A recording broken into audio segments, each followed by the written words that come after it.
जाएंगी, उनके बिना कैसे रहो। तब वो रोती रही।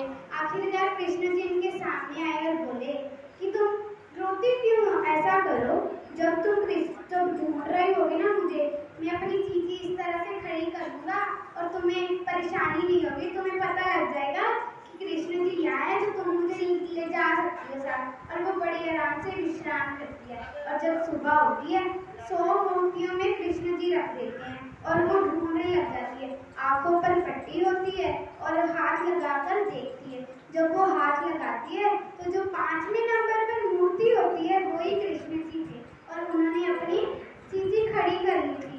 और सभी देखकर हैरान हो गए कि मूर्ति ने इस तरह से कैसे चमत्कार किया कि चींटी खड़ी हो गई। और सब उसकी आंखों में आंसू आ गए कि भगवान आप मेरे साथ चलिए, अब तो पिताजी आप मेरे साथ जाएंगे ना ये। तो वो बोले कि पुत्री तुम्हें इसे साथ लेकर जाना ही पड़ेगा, क्योंकि ये चाहते हैं कि मैं तुम्हारे साथ जाऊं।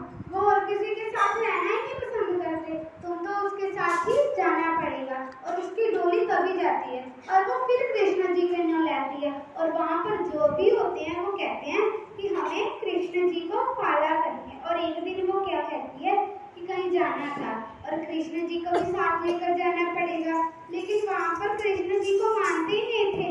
वो तो भगवान को मानते ही नहीं थे। जहाँ वो जा रही थी उसने कहा मुझे कहीं नहीं जाना, बस भगवान के साथ रहना है। जहाँ मेरी भगवान की नहीं कुछ होती तो मैं वहाँ जाकर क्या करूँगी? वहाँ तो मेरे पिताजी नहीं होंगे, कोई मेरी माता नहीं होगी, वहाँ पर मेरे कृष्ण जी नहीं होंगे, तो मैं वहाँ जाकर क्या करूँगी? मुझे तो अपने कृष्ण जी के साथ रहना है। तो कृष्ण जी भी खुश होकर उनके साथ रहते और वो उनकी देखभाल करती, उन्हें खिलाती लिखाती और सब कुछ उन्हें करती, नहलाना, जो भी फूल को सजाना, उनके साथ रहना, उनके साथ सोना, उनके साथ खाना, सब कुछ वो ही करती।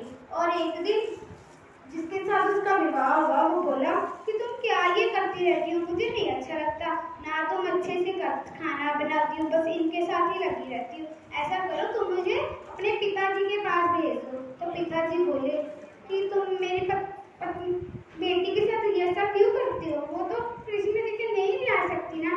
तो वो बोली कि अगर तुम इसे कृष्ण जी के साथ रहना है तो कृष्ण जी के साथ ही विवाह कर दीजिए। तो वो हैरान हो जाती है कि ये क्या कह रहे हो आप। तो वो कहती है कि ये तो मेरे भाई जैसे हैं ना, मैं इनसे इतना प्यार करती हूँ, इतना ध्यान से रखती हूँ, तो तुम मेरे साथ ऐसा मत करो। तो बोली कि नहीं, मैं तुम्हें अपने घर में नहीं रख सकता, क्योंकि जब भी देखो तुम कृष्ण जी के साथ ही रहती हो। और वो कमरे में जाकर रोती है। तो कृष्ण जी बोले तुम परेशान मत हो, मैं ना ऐसा करूँगा, जब तुम काम कर रही होगी मैं तुम्हारे साथ ही रहूँगा और तुम्हें कोई परेशानी भी नहीं होगी और तुम्हें लगेगा कि मैं तुम्हारे साथ, तुम बातें भी कर सकोगी और काम भी कर सकोगी। इस तरह से वो काम भी करने लगी और बातें भी करने लगी और उसका अच्छे से भगवान के साथ मन लगता था और वो काम भी करती थी। उसका पति भी खुश था कि अब ये काम भी करती है और कृष्ण जी को भी मानती है। इसी